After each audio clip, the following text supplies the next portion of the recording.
மீண்டும் உங்களை நாம் சந்திப்பதிலே மிக்க மகிழ்ச்சி அடைகின்றோம்.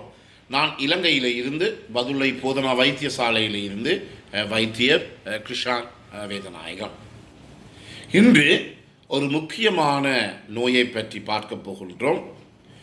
உலகம் முழுவதும் மனித இனத்தையே ஆட்டி படைக்கின்ற பிரச்சனை கொடுக்கின்ற ஒரு நோய், அதாவது மாரடைப்பு நோய், ஹார்ட் அட்டாக் அல்லது மயோகார்டியல் இன்ஃபாக்ஷன் என்று சொல்லுவோம். அந்த நோயை பற்றி பார்ப்போம்.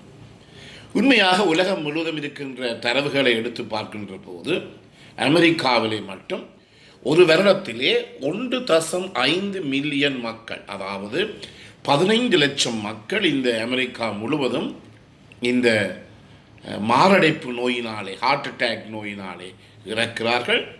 அதே நேரத்திலே இந்த இங்கிலாந்து, யூகேயை நாங்கள் எடுத்து பார்க்கின்ற போது அங்கு இருக்கின்ற மனித இனத்துக்கு, மனிதர்களுக்கு மிக கூடுதலான அளவு இறப்பை கொடுக்கின்ற ஒரு முதல் முக்கியமான காரணி இந்த மாரடைப்பாக இருக்கிறது. எனவே அங்கு ஒரு நோயினாலே மக்கள் இறக்குகிறார்கள் என்றால் கூடுதலான பேர், அந்த கூடுதலான பேர் இறப்பதற்கு காரணமாக இருப்பது என்ன? இங்கிலாந்திலே இந்த மாரடைப்பு நோய் அல்லது ஹார்ட் அட்டாக். எங்களுடைய நாட்டிலே கூட தரவுகள் இல்லாவிட்டாலும் கூட பல பேர், 3% பேர், 3 பேரை எடுத்துக்கொண்டால் ஒரு ஆள் இந்த நோயினாலே பாதிக்கப்பட்டிருக்கிறார்கள். எனவே 3ஆம் உலக நாடுகளிலே கூட இது ஒரு பாரதூரமான ஒரு பிரச்சனையாக இருக்கின்றது. என்றபடியினாலே ஒரு அன்பர் என்னுடன் வேலை செய்து கொண்டிருப்பவர் இதை பற்றி, டாக்டர் கட்டாயம் கதையுங்கள் என்று சொன்னார். என்றபடியால் இன்று இந்த விடயத்தை பற்றி பார்ப்போம். இது மிகவும் பெரிய ஒரு விடயம். நான் கொஞ்சம் கொஞ்சமாக இதை பற்றி சொல்லுவோம்.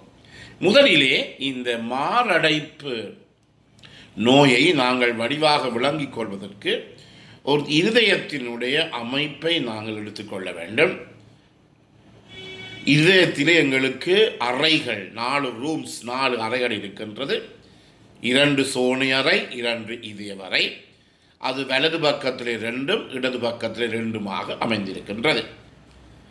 அதே நேரத்திலே இந்த மாரடைப்பை நாங்கள் விளங்கிக் கொள்வதற்கு முதல் இந்த இருதயத்திற்கு சொல்லுகின்ற, இருதயத்துக்கு இரத்தத்தை கொடுக்கின்ற இந்த நாடிகள், நாளங்களை பற்றி நாங்கள் பார்க்க வேண்டும். உங்களுக்கு தெரியும், எந்த ஒரு அவயவமும்,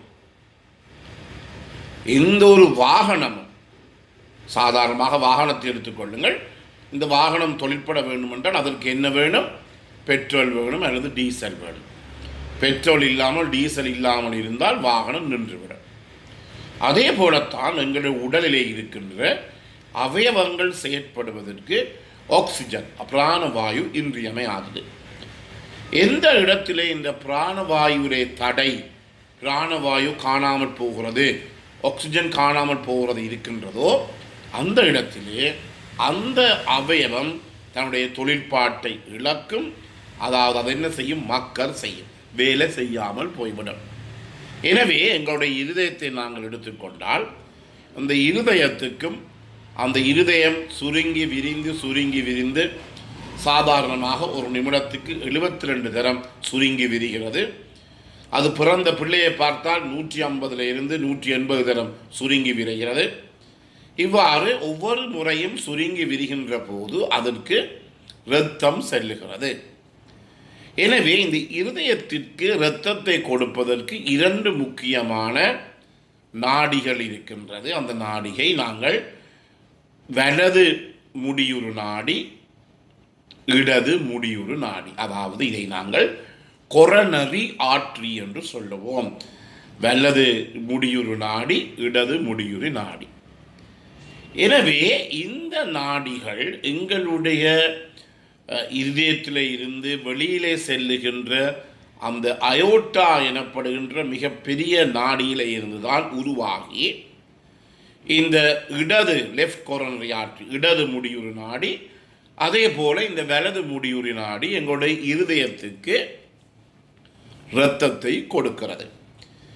எனவே இந்த இரத்தத்தை இருதயத்துக்கு கொடுக்கின்ற போது இந்த இடது முடியுறு நாடி, லெஃப்ட் கொரோனரி ஆர்டரி எடுத்துக்கொண்டால், இது எந்தெந்த பகுதிக்கு இரத்தத்தை கொடுக்கின்றது என்றால், ஒரு இருதயத்தினுடைய இடது பக்கமாக இருக்கிற சோனை அறைகள் இதய அறைகளுக்கு கொடுக்கின்றது. அதே நேரத்தில் முன் பக்கமாக இருக்கிற அனைத்து பகுதிகளுக்குமே இந்த இடது முடியுறு நாடி, லெஃப்ட் கொரோனரி ஆர்டரி இரத்தத்தை அந்த பகுதிக்கு கொடுக்கின்றது, சப்ளை பண்ணுகிறது. அதே போலதான் இந்த வலது நுரையீரல் நாடி எடுத்துக்கொண்டால், ரைட் கொரோனரி ஆர்டரி எடுத்துக்கொண்டால், அது கூடுதலாக ஒரு இருதயத்தினுடைய கீழ்ப்பகுதிக்கும் பின்பகுதிக்கும் இந்த ரைட் கொரோனரி ஆர்டரி, வலது முடியுறு நாடி இரத்தத்தை கொடுக்கின்றது. எனவே ஒரு இருதயத்தை நாங்கள் பார்க்க போனால், இருதயத்தினுடைய 60-70% இருதயமானது என்னத்தினாலே இரத்தத்தை என்ன நாடியினாலே கொடுக்கப்படுகிறது என்றால், இடது முடியுறு நாடி, லெஃப்ட் கொரோனரி ஆர்டரி தான் கூடுதலான அளவு பகுதிக்கு, கூடுதலான இருதய பகுதிக்கு இரத்தத்தை கொடுக்கிறது. வலது குடியுறு நாடியானது ஒரு 30-40% மட்டும்தான் கொடுக்கின்றது. எனவே இந்த லெஃப்ட் கொரோனரி ஆர்டரி, இடது முடியுறு நாடியிலே ஏதாவது ஒரு தடை, ஏதாவது பிளாக் ஏற்படுமாக இருந்தால் அது மிகவும் ஒரு பாரதூரமானது, டேஞ்சரஸானது, அந்த நபரினுடைய உயிரை கூட குடித்து விடும். நேற்று கூட ஒருவர் எனக்கு கொண்டு வந்து இந்த இருதயத்திலே இதுக்கு ஆஞ்சியோகிராம் என்று சொல்லுவோம், இருதயத்தினுடைய இந்த நாடங்களுடைய அமைப்பை படைம்பிடித்து காட்டுகின்ற ஒன்றை எனக்கு கொண்டு வந்து காட்டினார். எனவே அவருடைய அண்ணனுக்கு இந்த பைபாஸ் ஆப்ரேஷன் செய்யப்பட்டிருப்பதாக அவர் எனக்கு சொன்னார். எனவே இந்த இடது குடியுறு நாடியை நாங்கள் எப்போதுமே பாதுகாத்து கொள்ள வேண்டும். ஏனெனில் இடது முடியுறு நாடியில் ஏதாவது ஒரு பிரச்சனை ஏற்படுமாக இருந்தால் அதுதான் இருதயத்தினுடைய பெரும்பாலான பகுதிகளுக்கு இரத்தத்தை கொடுக்கின்றது. எங்களுக்கு இறப்பு, மரணம் என்பது நிச்சயமாகும்.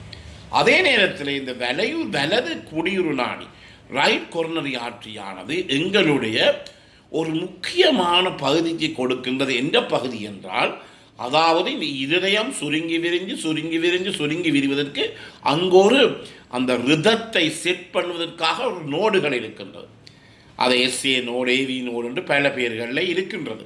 இனி இவற்றுக்கு இந்த வலது குடியுறு நாடி இரத்தத்தை கொடுக்கின்றது என்றபடியினாலே இருதயத்தினுடைய அந்த வேகமானது இதனாலே பாதிக்கப்படுகிறது என்றால், இந்த வலது முறிவுடு நாடியிலே ஏதாவது ஒரு தடையோ பிளக்கோ ஏற்படுமாக இருந்தால் இருதயத்தினுடைய வேகம், அதை துடிக்கின்ற விதம் எல்லாமே பாதிக்கப்படும். எனவே இதுதான் எங்களுடைய இருதயத்தில் இருக்கின்ற இந்த செட்டப், அதாவது இருதயத்தில் இருக்கின்ற இந்த ஒரு வலை பின்னல் என்று சொல்லலாம். இருதயத்தில் இருக்கின்ற இரத்தம் கொடுக்கின்ற ஒரு வலை பின்னல் இதுதான். எனவே இதை நாங்கள் விளங்கிக் கொண்டால் பின்வரும் நாட்களிலே நாங்கள் இந்த நோயை பற்றி பார்க்கலாம். எனவே இந்த நிகழ்ச்சி உங்களுக்கு பிடித்திருந்தால் பார்க்காதவருக்கு அறிமுகப்படுத்துங்கள், லைக் பண்ணுங்கள், ஷேர் பண்ணுங்கள், மனு சின்னத்தை அல்லது பெல் சைனை அமர்த்தி நீங்கள் இதை சப்ஸ்கிரைப் பண்ணலாம். அதே நேரத்தில் மேலதிக தகவல் தேவையாக இருந்தால் 09477356245 என்ற தொலைபேசியின் ஊடாக கூட எங்களிடம் தொடர்பு கொள்ள முடியும். பிறந்திருக்கின்ற நாள் உங்கள் அனைவருக்கும் இனிய நாளாக அமைய அனைவருக்கும் பொதுவான இறைவனை வேண்டி விடைபெறுகின்றேன். நன்றி, வணக்கம்.